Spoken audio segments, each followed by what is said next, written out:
There is a moment, and every person who has ever been underestimated knows this moment, when a room goes quiet and someone who is never supposed to matter walks in, and everything shifts. Not with a bang, not with a fight, just with presence. Just with the kind of quiet, unshakable grace that cannot be bought, cannot be trained, and absolutely cannot be faked. Catherine, Princess of Wales, has lived inside that moment more times than anyone should have to. And every single time, she did not flinch. She was not born into this world. That is the part people forget, or choose to forget, or perhaps never understood to begin with.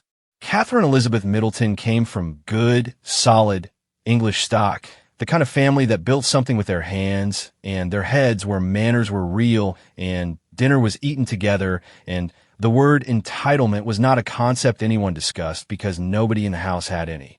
Her parents, Michael and Carol, ran a business from their kitchen table before it became a proper company, before it became a success, before anyone cared who they were.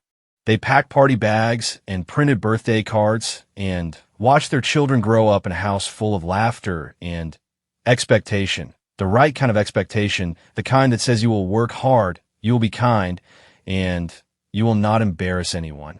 Kate, as she was called long before the world gave her titles, grew up in Berkshire.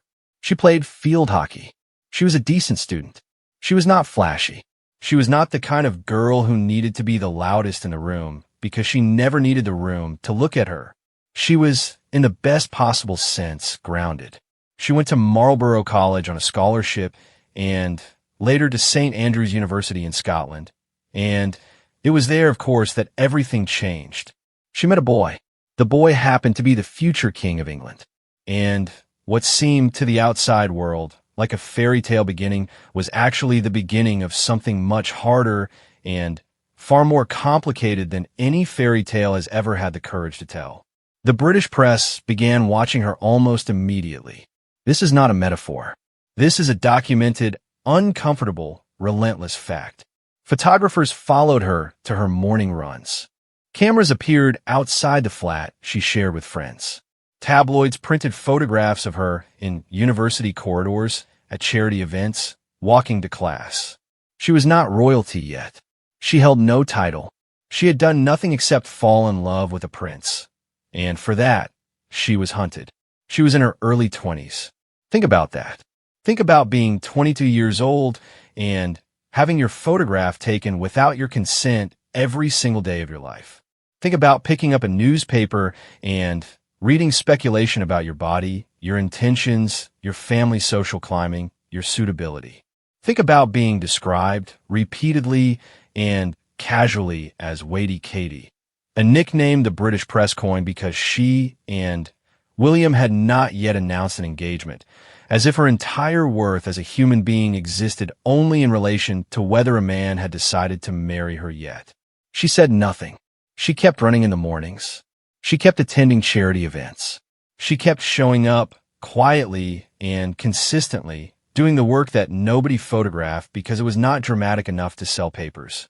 In 2007, she and William broke up. It was brief. It was painful. It was very, very public. The press had a field day. There were columns written about what this meant for her prospects, her future, her market value, as if she were a stock that had just dipped. Women who had never met her wrote think pieces about what she had done wrong. Men who had never met her wrote think pieces about what she should do now. She went to work. She helped run her family's business. She went out with her friends. She smiled in photographs when she did not have to smile. She was, as she had always been, composed. They got back together. The world exhaled. She kept saying nothing. The engagement was announced in November 2010. William had proposed in Kenya with his mother's sapphire ring, the ring that Diana, Princess of Wales, had worn, the ring that carried the weight of the most scrutinized, most heartbreaking royal marriage of the 20th century. Kate accepted it. She put on her finger and she sat across from a camera, and she was warm and clear-eyed, and she answered questions about love and the future with a steadiness that seemed almost impossible given what she had to know was coming. Because she knew. She is not a naive woman. She had been watching from the outside for nearly a decade. She had seen what happened to women who married into the House of Windsor. She had seen what the press did. She had seen what the institution demanded. She had done the reading, so to speak, and she had made her choice with open eyes. The wedding was April 29th, 2011. 1 billion people watched. 1 billion. The numbers become meaningless at that scale. They stop being people and start being a concept, a pressure, a weight that no single human body should have to carry down the aisle of Westminster Abbey. She wore a dress designed by Sarah Burton for Alexander McQueen, with a 9-foot lace train, and she walked toward a man she loved in front of the entire watching world, and her face was calm. Not frozen, not stiff.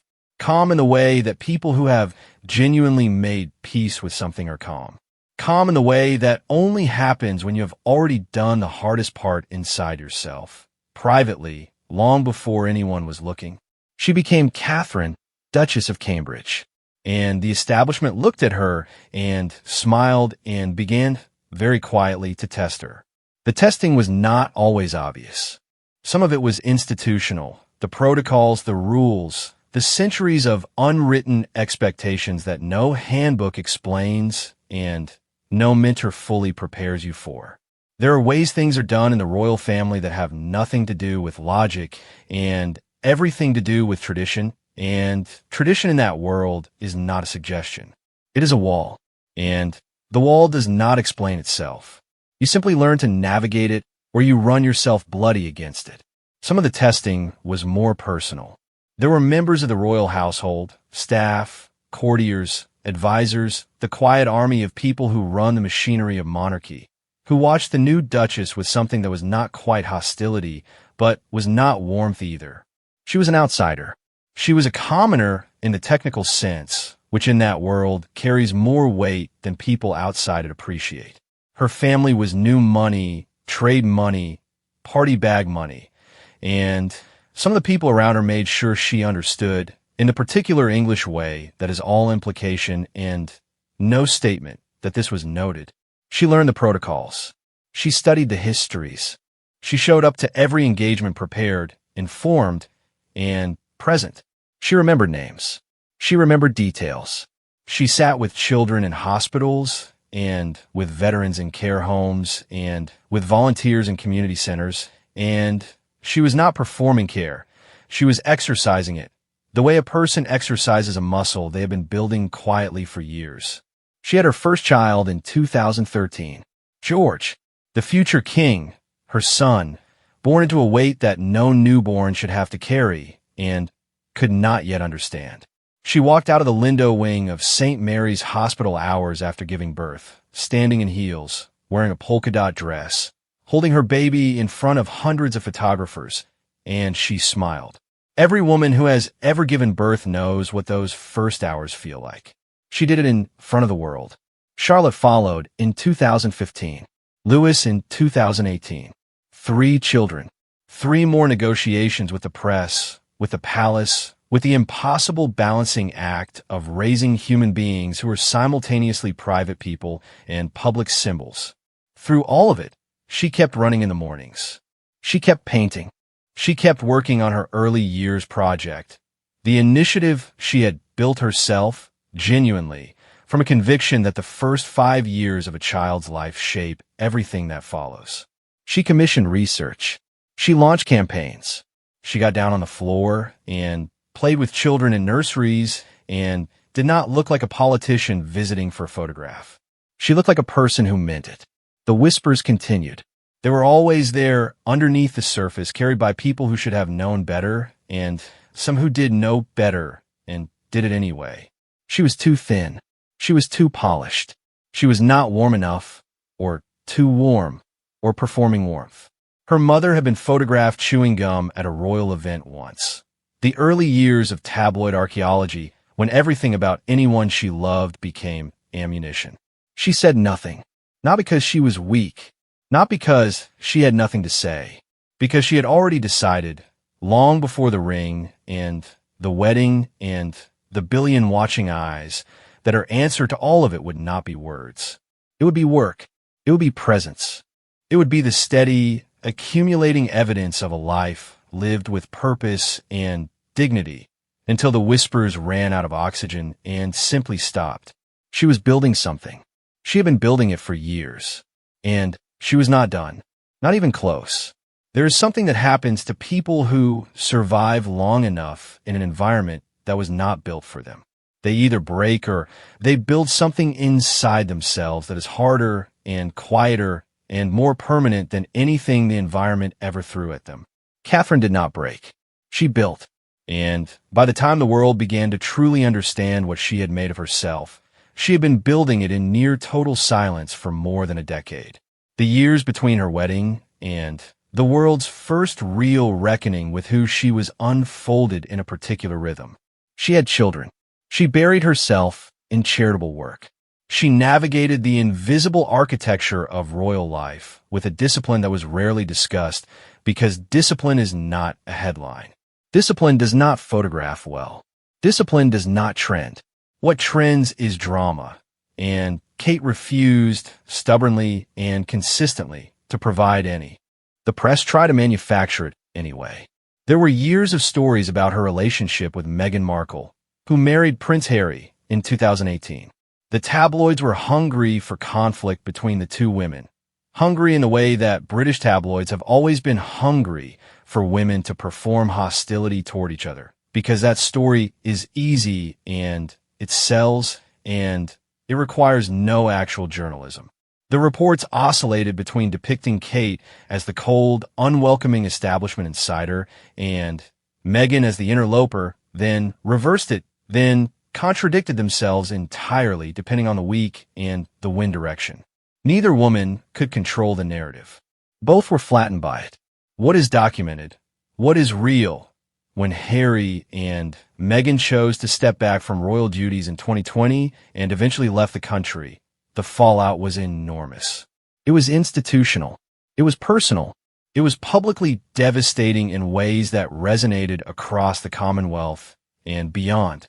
And in the middle of that earthquake, Kate stood in her position and did not move. She did not speak publicly about the family rupture. She did not issue statements.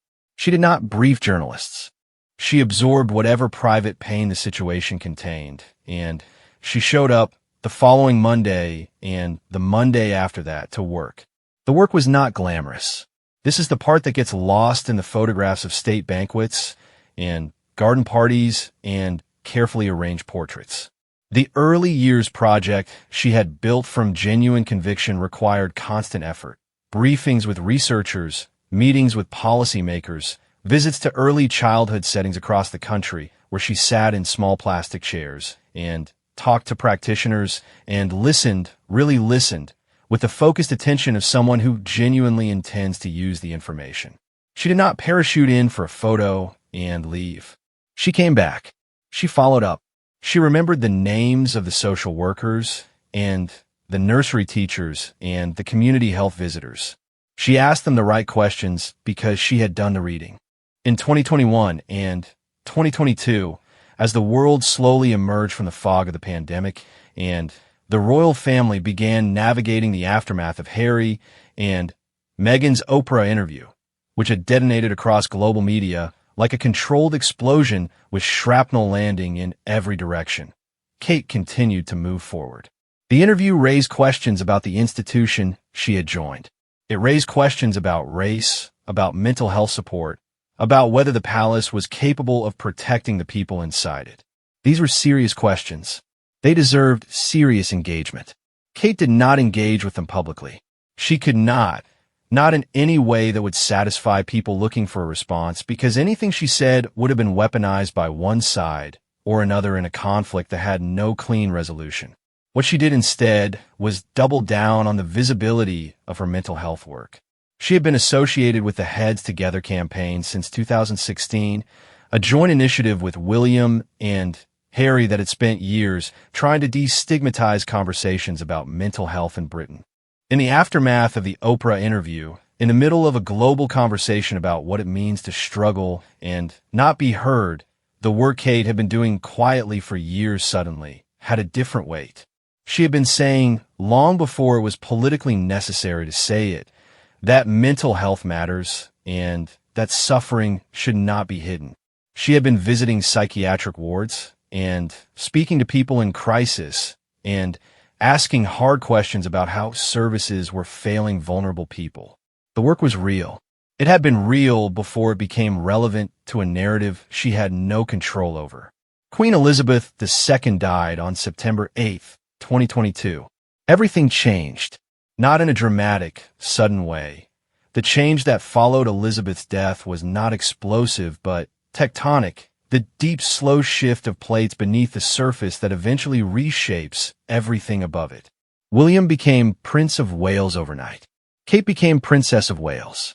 The titles that had been held by Charles and Diana, the titles that carried the specific, beautiful, tragic weight of that marriage, were now theirs. She wore them carefully. She understood, in a way that only someone who has studied the history with genuine care can understand, what those titles meant to the public. Diana was still loved. Diana was still grieved 25 years after her death, with an intensity that said less about the person, though it said much about the person, and more about what she had represented. Warmth in a cold institution, humanity in a formal system. The sense that someone inside that gilded fortress actually saw people and felt things for them. Kate was not Diana. She had never tried to be Diana, but she had always understood the obligation that came with the position, and the obligation was the same: to be present, to be genuine, to serve. She began to shift her public profile. The careful, measured Duchess of Cambridge, the one who had spent a decade learning the rules before she earned the right to bend them, started to become something slightly different. Not less controlled, never less controlled, but more confident. The kind of confident that accumulates over years of doing the work and getting it right, and finally being far enough inside the institution that you can move within it rather than just survive it. She attended the state funeral of Queen Elizabeth with a composure that seemed almost architectural, as if grief had found no crack in her through which to enter. But her eyes told a different story to anyone watching closely enough. She had loved the woman who was now gone. Elizabeth had been, by all accounts, a quiet ally, the kind of ally who does not announce herself, but who is simply, reliably there when she is needed. Kate had lost something real on that September morning, something beyond the professional and the political. She stood at that funeral with her children beside her, with the world watching, and she held it together not because she felt nothing, but because holding it together was the job, and she had always done the job. The months that followed were a masterclass in transition management. She and William began the process of becoming the visible center of the monarchy. Not displacing Charles, who was now king, but stepping forward as the generation that would carry it next. They toured Wales. They launched new initiatives. They reconfigured their public-facing work to reflect the moment Britain was in, a country dealing with economic hardship, with questions about its own national identity, with a younger generation that was less automatically deferential to the institution of monarchy than any previous generation had been. Kate understood this.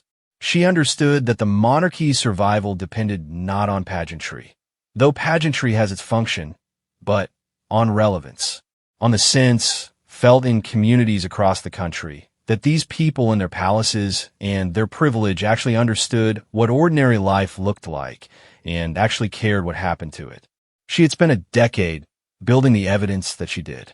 Every nursery visit, every mental health forum, every hour spent sitting with a grieving family or a struggling community was a deposit in an account that she was now slowly drawing on. The investiture of the new Knights of the Order of the Garter, the trooping of the color, the state visits and the diplomatic dinners and the Commonwealth engagements. She was present for all of it, and she was not merely decorative. She had become, without fanfare or announcement, one of the most effective working royals of her generation. The polling numbers reflected this. The public approval ratings reflected this.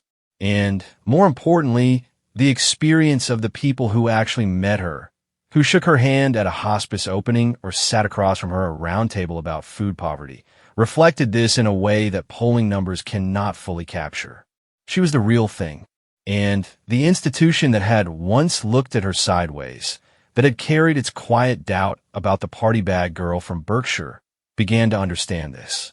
The guards at the gate, so to speak, the courtiers and the establishment gatekeepers and the commentators who had spent years positioning themselves as arbiters of who was and was not truly royal, found to their surprise or perhaps their embarrassment that they had nothing left to keep out. She was already inside. She had been inside for years, and she had built herself into something they had not expected and could not now dismantle. She had not fought them. She had simply outlasted them. She had done the work until the work was undeniable, and then she had done more work, and then she had done more still. She was not done. She was, in the deepest sense, just beginning. If part one of life is learning to survive, and part two is learning to build, then part three, the hardest and the most revealing, is learning what you are made of when everything you build is tested by something you never planned for and cannot control. Catherine, Princess of Wales, entered 2024 at what should have been the most stable and well-established point of her public life. She was respected. She was effective. She had navigated over a decade of institutional pressure and public scrutiny with a grace that had become, by that point, almost definitional. People described her the way people describe a well-made piece of architecture, as if her composure was structural, load-bearing, something you could lean against. She had 3 children who were growing up clearly loved and clearly grounded despite the extraordinary circumstances of their lives. She had a marriage that, whatever its private texture, which belongs entirely to the people inside it, had demonstrated publicly the kind of durable partnership that functioning families are built on. She had work she believed in. She had found her purpose inside a role that could have crushed her. And then January 2024 arrived and the floor opened. In January, it was announced that Catherine had undergone planned abdominal surgery at the London clinic and would be away from public duties for several months during her recovery. This was the official statement. It was brief, as royal health statements always are, containing the minimum necessary information and no emotional texture whatsoever. The palace does not do emotional texture. It releases facts, carefully chosen, in sentences that have been reviewed by more people than most newspaper columns. And then it says nothing further. The world, naturally, was not satisfied. Social media did what social media does with information vacuums. It filled them. Theories multiplied in real time. Every conspiracy platform and amateur investigator and armchair diagnostician with a following weighed in. The speculation was extraordinary in its range, from the plausible to the genuinely unhinged. There were people claiming she had not had surgery at all. There were people claiming she had been seen somewhere she had not been seen. There were people analyzing old photographs for evidence of things that no photograph can contain. There were people who had never met her and never would, who had no access to any information beyond what the palace had released, who nonetheless declared with complete confidence that they knew the truth of what was happening. She said nothing, not because the palace forbade it, not because she had nothing to say, but because she was recovering from surgery and she was a human being and she was entitled, perhaps more than any human being alive in the public has ever been entitled, to some privacy while her body healed. The weeks passed. The speculation did not diminish. It intensified in the particular way that the internet intensifies things when they're denied oxygen, not by suffocating them, but by making them louder, more frantic, more certain of themselves. There were journalists who should have known better contributing to it. There were media organizations with standards and histories that nonetheless found themselves unable to resist the pull of the story. And then, in March, a photograph was released. It showed Catherine with her children. It was warm and natural, and as it turned out almost immediately, it had been digitally altered. Not in a sinister way. Not in the way the conspiracy theorists had been imagining. The editing was the kind of thing that any parent with a phone and a photo editing app might do, fixing a sleeve, adjusting a background, making an imperfect moment look slightly more perfect. But it was a royal photograph, and in that context, any alteration is significant because royal photographs are received as documentary evidence of things, and the alteration introduced doubt into a situation that already had too much doubt in it. She released a statement herself. Catherine, in her own words, acknowledged that she had edited the photograph and apologized for the confusion it had caused. The statement was direct and without elaborate explanation. She owned the error, and she said sorry, and she moved on. The internet spent approximately 48 hours dissecting the apology for hidden meanings. Then, the real news arrived. On March 22nd, 2024, Catherine released a video message. She filmed it herself, sitting outdoors, wearing casual clothing, looking like a person who had been through something. She spoke quietly and clearly and without a teleprompter. She told the world that she had been diagnosed with cancer, that the diagnosis had been discovered during her abdominal surgery and had required follow-up chemotherapy, that she had spent the previous months coming to terms with it and discussing it with her children in the right way and at the right time, that she was receiving treatment and was optimistic, that she had made the decision to keep it private for as long as she needed to, and that she hoped people could understand why. She looked directly at the camera, and she was not performing courage. She was exercising it. The practiced, deliberate kind, the kind that does not feel like courage from the inside because it is simply what the situation requires, and there's no alternative. The world stopped. The conspiracy theories stopped. The speculation stopped. The people who had spent weeks declaring certainties they had invented from nothing found themselves confronted with the real thing. A woman, a mother, a future queen, sitting in a garden and telling the truth about something terrible and doing it with a composure that had nothing theatrical about it. She was scared. She said so. She asked for privacy and time. She said that. What happened next is worth examining carefully because it is, in its own way, remarkable. The public response was not the prurient curiosity or the tabloid frenzy that the previous months of speculation might have suggested was inevitable. It was something else entirely. It was care, real, widespread, genuine care, expressed in messages and flowers and social media posts and letters that arrived at the palace in quantities that overwhelmed the staff processing them. People who had spent years barely registering her existence suddenly found themselves moved by her video in a way they could not entirely explain. People who were skeptical of the monarchy found themselves defending her right to privacy. People who had been among the speculators found themselves embarrassed by what they had done and said so. The shift was significant. It revealed something that the years of tabloid coverage and social media discourse had obscured. There was an enormous reservoir of goodwill toward Catherine, accumulated over more than a decade of doing the work and being present and treating people with dignity.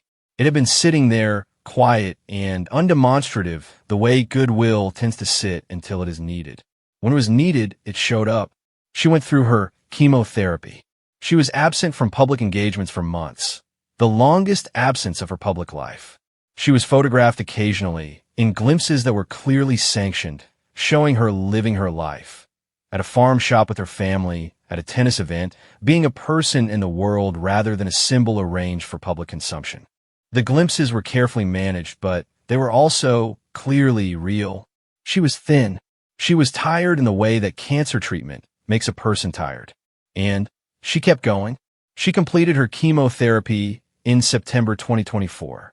The announcement was made in a video she filmed again herself, sitting outdoors again, speaking again to the camera as if it were a conversation and not a broadcast. She said she was cancer-free. She said the months of treatment had given her a different perspective on life and on what mattered. She said, and this is the part that stayed with people, that she had found a new way of understanding what it means to be present in the world. She returned to public duties in the autumn of 2024, and the return was not quiet. Something had changed in the public relationship with her, and the change was not sentimental. It was not the elevated sympathy that often follows tragedy and tends to dissipate. It was something more structural. The experience had removed the last residue of distance between the public and the person, the formal veneer that royal protocol constructs around its figures to make them legible as symbols rather than people.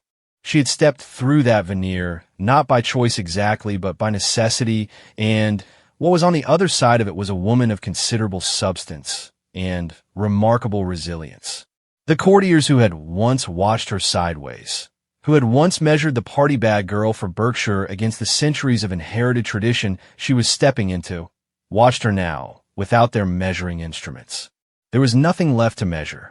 The case was made. The evidence was in. Every year of early morning discipline and unacknowledged work and graceful navigation of an institution that did not initially welcome her, all of it had been preparation for a trial she never asked for, and she had come through it not diminished, but clarified. She was 42 years old. She was a mother of 3. She was the Princess of Wales. She was the future Queen Consort of England. Though that title still lay somewhere ahead of her down a road she did not rush toward.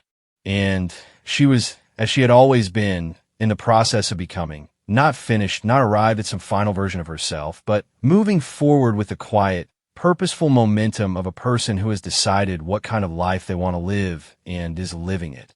The royal guard that had once stood between her and the full recognition she was owed, the institutional skepticism, the class snobbery, the casual misogyny of a press that reduced her to her relationship status, and her body and her mother's habits had not been defeated in any dramatic confrontation.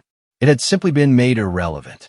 She had walked past it one careful step at a time, over more than 20 years, until she was standing in a place they could not reach and doing work they could not diminish. The future queen does not shine brighter because the guards stepped aside. She shines brighter because she refused, at every moment of the last 20 years when it would have been easier to go dim, to be anything other than what she had decided to be. She is not a fairy tale. She is something more useful and more honest than that. She is a woman who built herself in full view of the world and did not ask anyone's permission to do it. She is still building. She is not finished, not even close.